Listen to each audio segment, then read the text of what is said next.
that is the work of the executive, not the work of the legislature. So legislature should not be competing with the executive in terms of implementation of projects.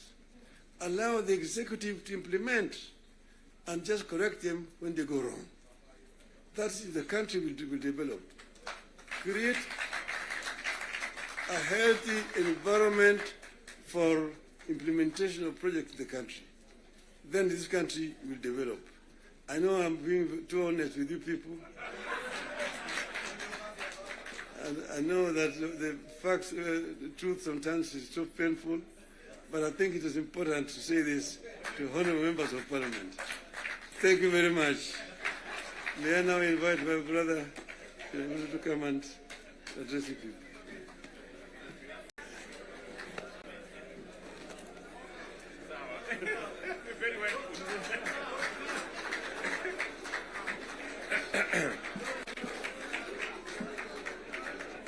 Thank you very much, the Right Honorable Prime Minister Raila Odinga. Ladies and gentlemen, let's take our seats. Thank you very much.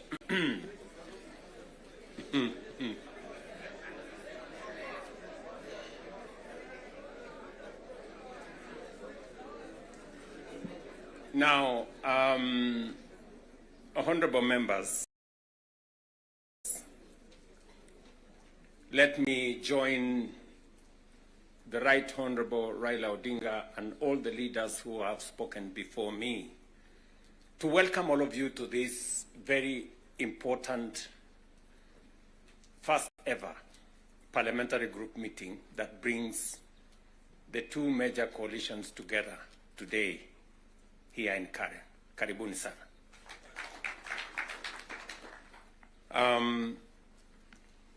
The Right Honorable Raila Odinga has given us the context of why we are meeting here. I really would want to add not so much, because he has ably contextualized why we are meeting here today. That we have a nation to look after and we have a nation to protect, and there are options that are available to us. And I think we chose to protect the nation called Kenya by our coming together. And so I want to commend both the Right Honorable Raila Odinga and the ODM party, my former party, for standing up to be counted when the country needed leaders to stand up for Kenya. It may have been easy to do the opposite. It may have been popular to do the opposite. I know many people have vilified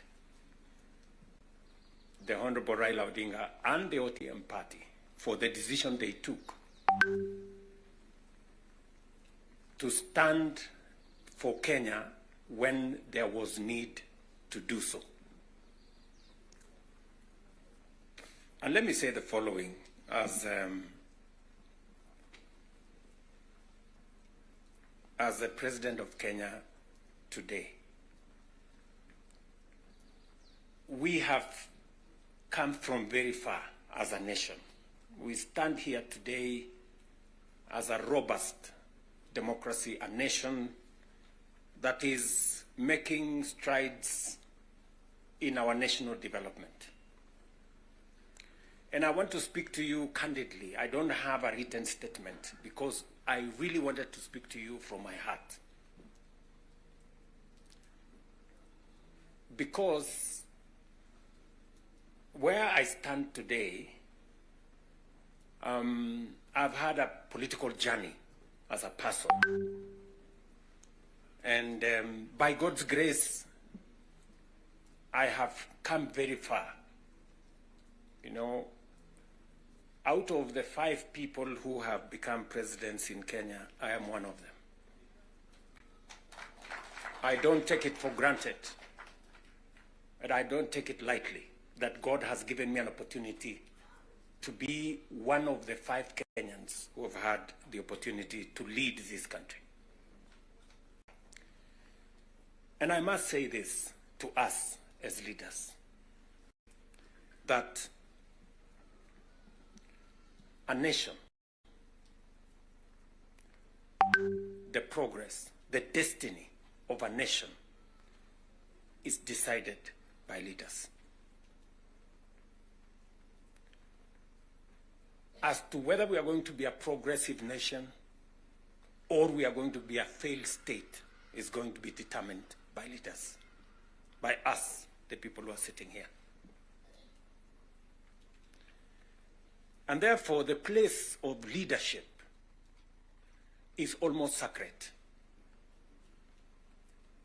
Nobody becomes a leader by chance or by default or by mistake. Today, you are a member of parliament or a senator or a governor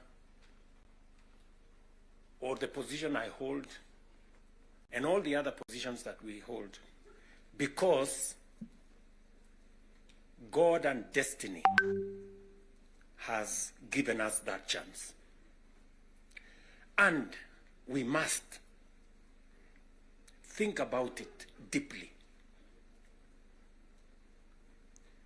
And so I want to ask you as leaders, the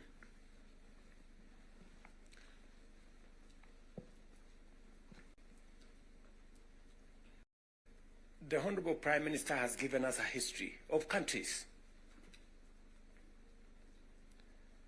I will add to that list 2 countries. Singapore and Kenya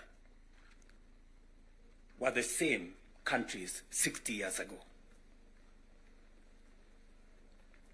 Malaysia and Kenya were the same 60 years ago. But today, we play in different leagues. They have managed to progress to the first world. We are still where we are. The difference between what Singapore has become and what we are is leadership.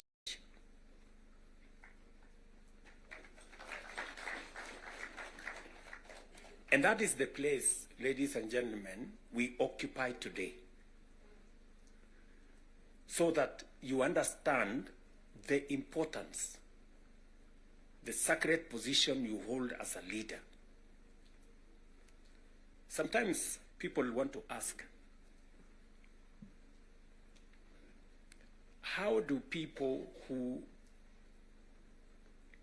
live in different houses, they have their own lives to pursue, but they wake up one morning on an election day and they go one after the other to 10,000, to 20,000, to 50,000 and elect you? You are not special. But it is a moment that God has given us as leaders. And therefore, we must do whatever we are doing, knowing very well that we have a heavy, almost sacred responsibility to the people we lead and to the nation of Kenya.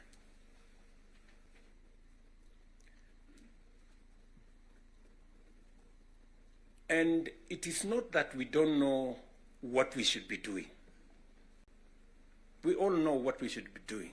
It is not that we have shortage of ideas. It is not that we have shortage of what we need to do. In fact, I dare say we have some of the very best ideas. We have very good manifestos all the time. And in fact, if you look at, and I keep referring to this, if you look at the manifesto of Kenya Kwanza and the manifesto of Azimio, the difference is hardly 20, 30%, 70%. We share what we think should be fixed in Kenya. But politics somehow has taken our country hostage, that we cannot do what we all know we should do.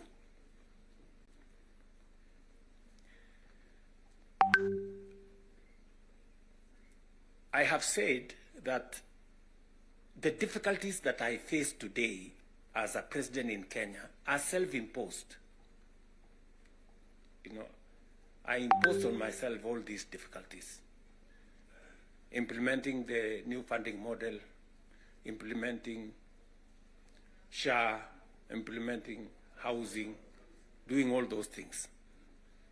If I hadn't done any of those, I would be a very popular person, but the country would not have moved anywhere. I am confident that if Raila had become president, he would be doing what I'm doing. Yes. He would be implementing SHA. He would be implementing housing. He would be doing reform in the education. He would be doing reform in agriculture. I know that for a fact, because I have been in his school of leadership. That's the correct position.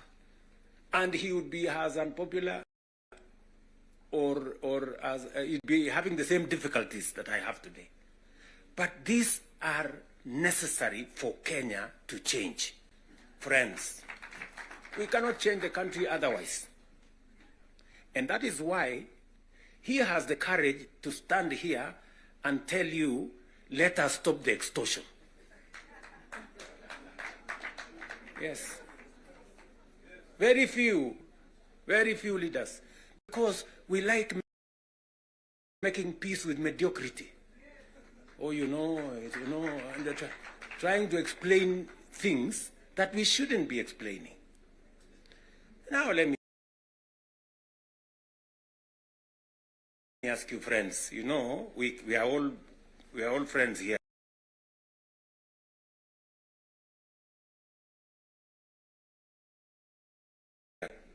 Yeah, we are one team. Also, I guess this fellow who is called chairman of, that's it, and that is what Prime Minister is saying. You know Sokohuru?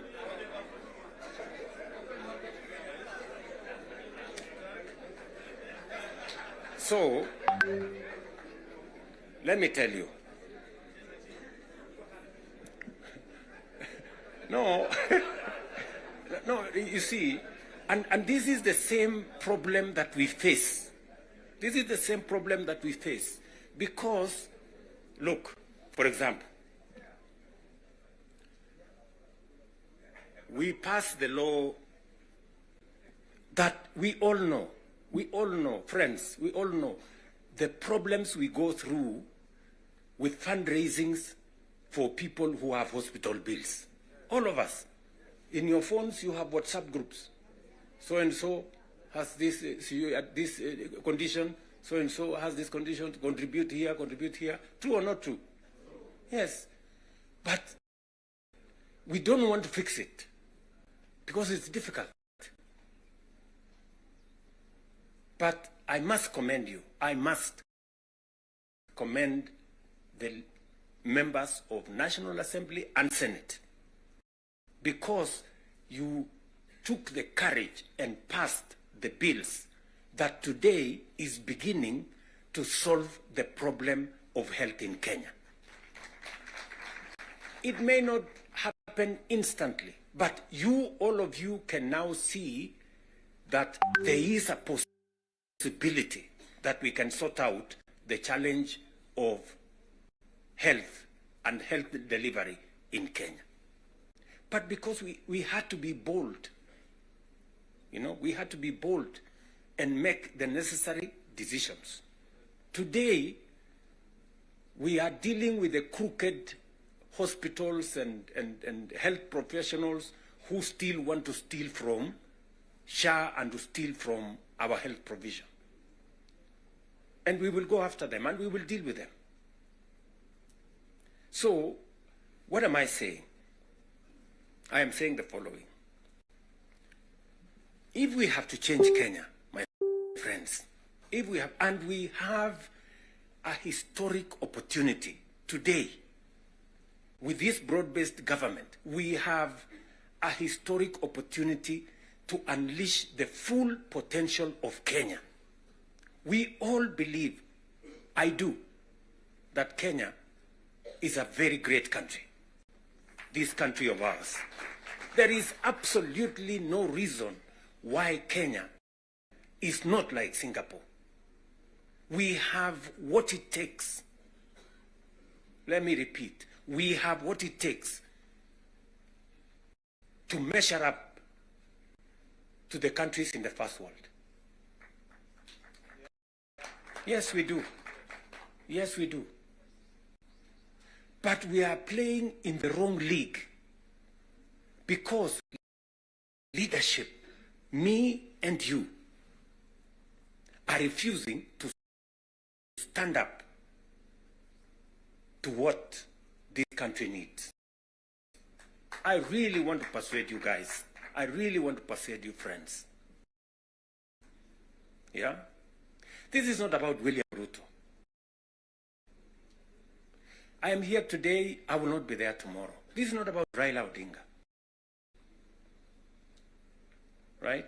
It's about the country called Kenya, where today we have the privilege to be the leaders, to be the decision makers, to decide which way Kenya.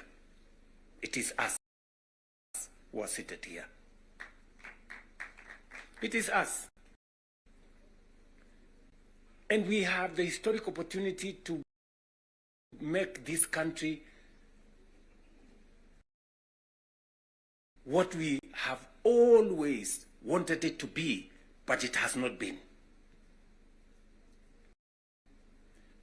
As I have said, the same way Raila Odinga can stand here and tell you, I have also said that I am ready to pay whatever price to make this country change. Yes, we must change this nation, and we can do it. Look, housing was part of our conversation for the last 30 years. How it is going to implementation, how it's going to allow us to produce, to save land that is meant for food, how we are going to have decent housing, how we are going to reduce on slums, how we are going to have decent livelihoods. We've always said that. The Right Honorable Raila Odinga, slum upgrading projects.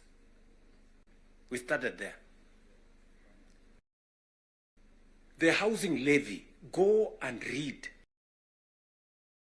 It is there. It is there in both manifestos. We now are seated here and we have the opportunity to implement what was in the manifesto. Friends, why don't we just do it? Why don't we just do it?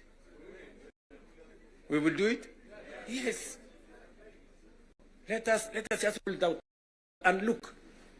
You can see for yourselves how transformational it is. Today, using the housing levy, we are not only doing housing, we are doing markets, we are doing hostels. And I promise you, what you see in Mukuru, Baba here, what you see in Eldoret, what you see in Nakuru, what you see in almost every part of Kenya is just housing implemented for 2 years. And you can already see the kind of impact it is having, the number of jobs it is creating, the way it is bringing change in our towns and cities. Friends, if we were to do this, for 10 years. If we were to do this for 20 years, and this is a project that has been delayed, we are supposed to have done this 30 years ago. Tell me, if housing was implemented 30 years ago, how Kenya would be looking today. We wouldn't be different from Singapore. We may have started late, but we now have a chance to do it. I want to ask you, I want to request you for us to come together. And we are not coming together so that any one of us can get anything. We are coming together so that we can transform this country. And it is possible in our lifetime to change Kenya. In our lifetime. We now have maybe 320, 350,000 young people working in that space. We could double that to 700 in the next 2-3 months. We could scale up that to 1 million by next year. And we can energize the transformation of our country. That is why we are sitting here.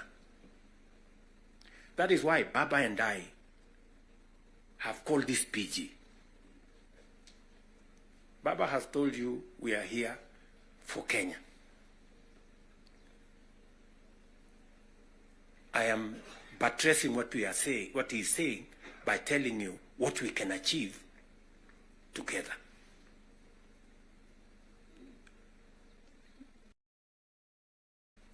What we can do in our agricultural transformation. If it was not for the broad-based, for example, we wouldn't have had a net exporter of sugar. Just 2 or 3 years. This country, which perennially we have been looking for safeguards from COMESA. Every year we are looking for safeguards from COMESA. We are spending public money to go and pay for sugar, to go and pay for farmers, to go and pay for workers who don't work for government, just because we couldn't bite the bullet and tell the crooks there to get out. Now we have told them to leave. And I want to promise you, I want you to hold me to it. We are going to change the sugar sector. We are going to change the coffee sector. You have already seen what is going on in coffee. There is still a little bit of pushback, but we will deal with it. And on and on and on, and we can transform our whole agricultural sector. Just the little interventions that we have done standing together. You people in Parliament making sure that we are subsidizing production. And I must commend, Parliament has always provided money for us to support the production of the country, either through fertilizer or seeds or other interventions when we have brought it to Parliament. So you're part of the making of the history of our nation. Just imagine we have reduced the imports of maize, for example, by 70%. Reduce the imports of sugar by 70%. And we can make that progress if we are focused on where we want to go. And that is the reason why we have to make the decisions that we have made work. It is the reason why Baba and I have appointed Agnes Zani and her team, so that what brought us together, we don't forget. The 10-point agenda that we have signed buttresses what is actually in our manifestos. The NADCO report, we all know what it is supposed to achieve. And if we stand together, we can achieve all the legislation that is recommended by the NADCO report. Parliament has what it takes, to do this. For Kenya, we can do it. And I want to persuade this PG to work with us and for all of us to be committed to this exercise. Protecting devolution.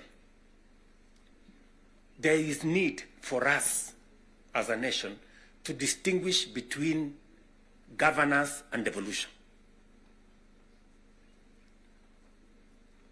The governor is not devolution. The governor is a person. You know? Devolution is about the people. It is not about the governor. And we can deal with the governor without disrupting devolution, if there is need to.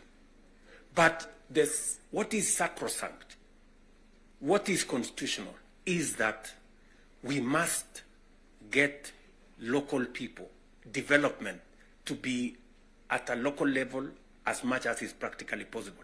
I agree with the Right Honorable Raila Odinga, because I was in Parliament when NGCDF was passed. And the principle was right, because there wasn't any meaningful resources getting to the grassroots. And the big push for devolution in the constitution-making process was three principles: making sure that resources get to the grassroots, making sure that there is representation at the grassroots, and making sure that accountability is also at the grassroots. So we need a conversation. You know, there are legitimate concerns on how resources are being spent at the counties. There is. We cannot also run away. There is legitimate concern. Let me ask, for example, the latest Sokohuru in the Senate.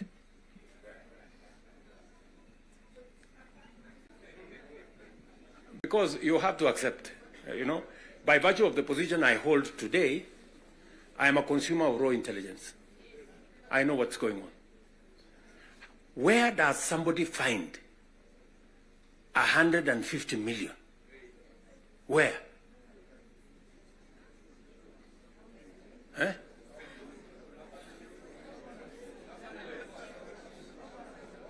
Is that his money? That is money that belongs to the county. Is that correct or not correct? Yes. Let me ask you, members of parliament who are seated here. Do you, for example, know, do you, for example, know that a few members of your committee collected 10 million shillings so that you could pass that law on anti-money laundering? Did you get the money? No.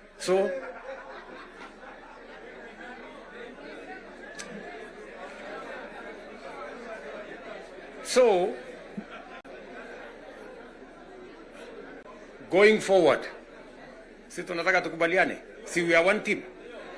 Yes, there are people who are destroying the credibility of Parliament. And they are collecting money in the name of Parliament. And some of the time, or most of the time, that money never gets to Parliament, it gets to a few people. We are not going to shame them. We are going to arrest them. Yes.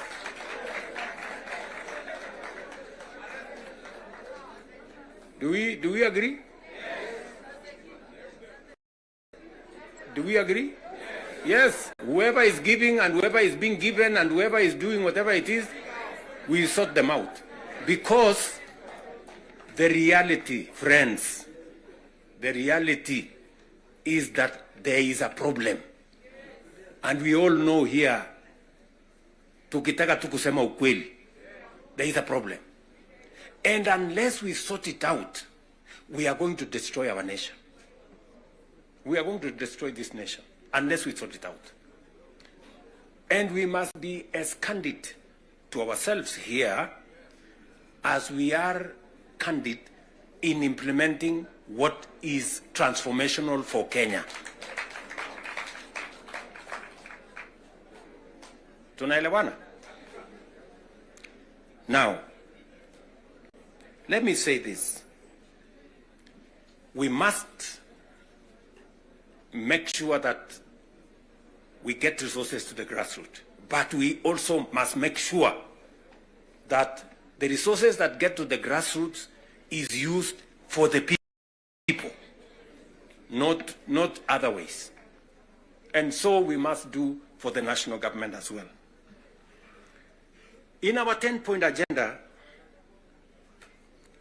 we have discussed about the young people of our nation and how we need to protect their livelihoods.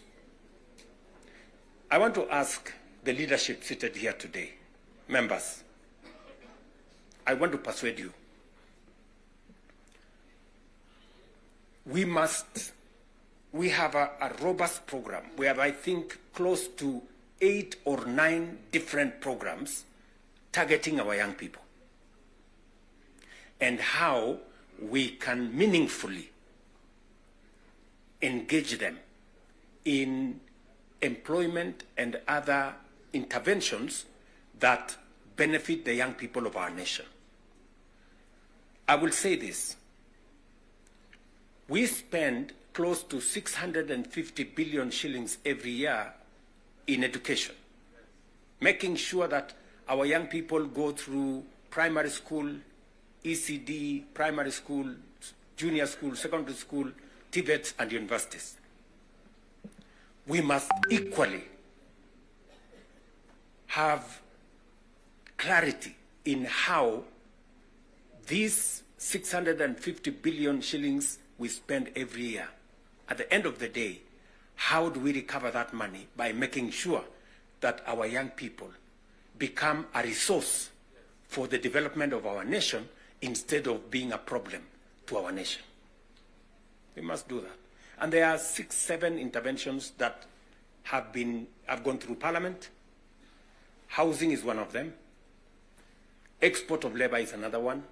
Digital jobs, and every member of Parliament here, especially of the National Assembly, you have resources to do ICT hubs. I remember discussing with Sirma there, chairman of NGCDF. I remember discussing with Kiarie, the chairman of ICT.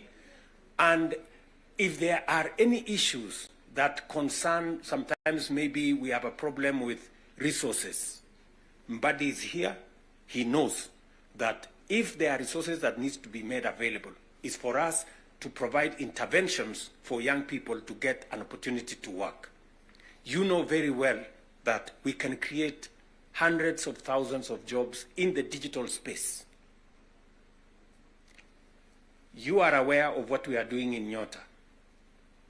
You are aware of what we are doing in KJet. And if you don't, we should be able to explain to you so that you become part of the people, because you speak to hundreds of thousands of people every weekend, every day, as you go about your responsibilities, how they can tap into these opportunities and create livelihoods for the young people of our country so that they too can make a contribution towards making Kenya what we all want it to be.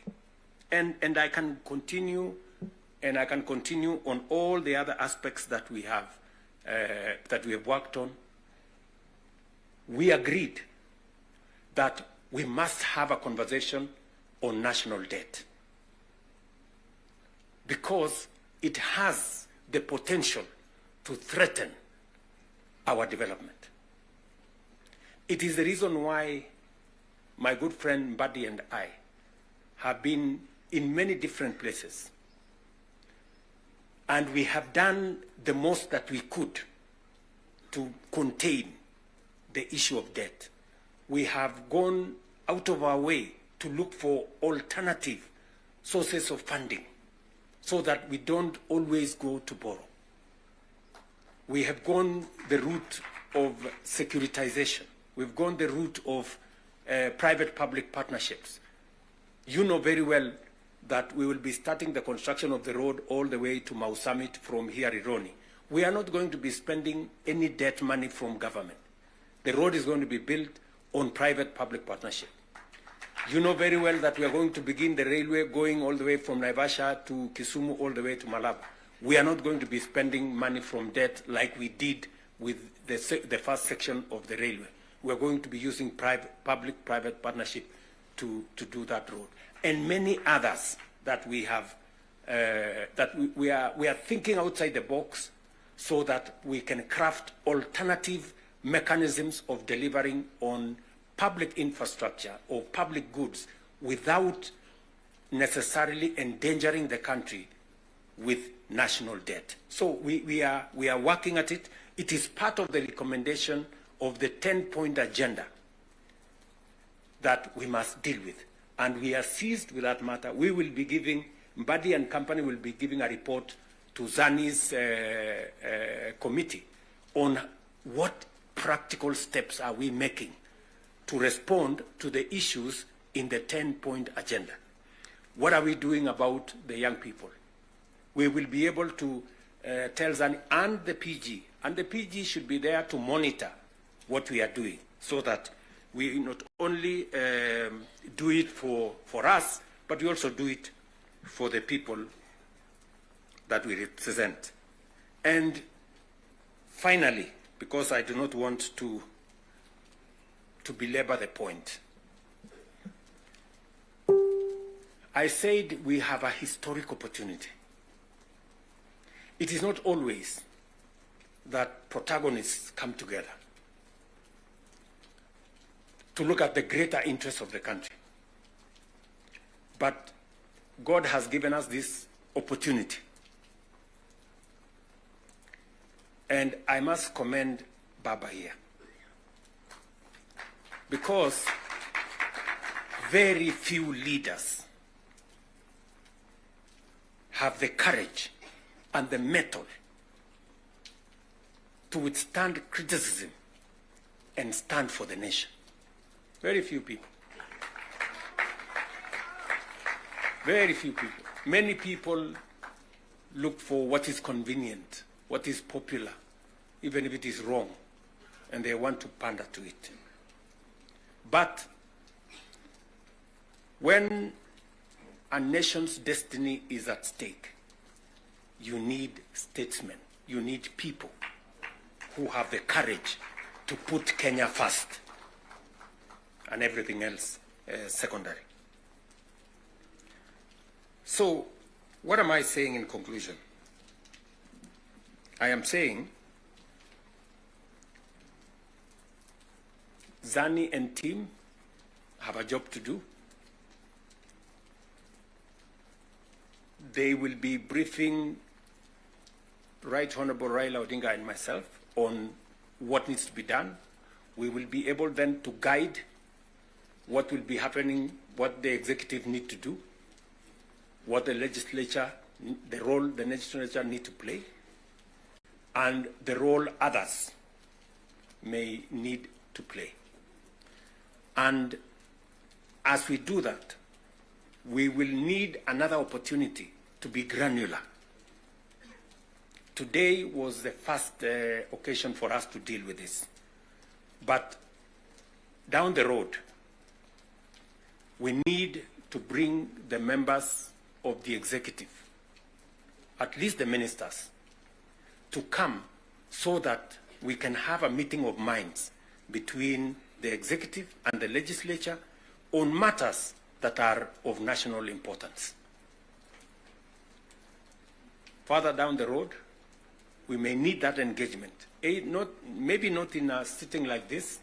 Maybe we can organize a retreat for 2 or 3 days so that the questions I see members of parliament asking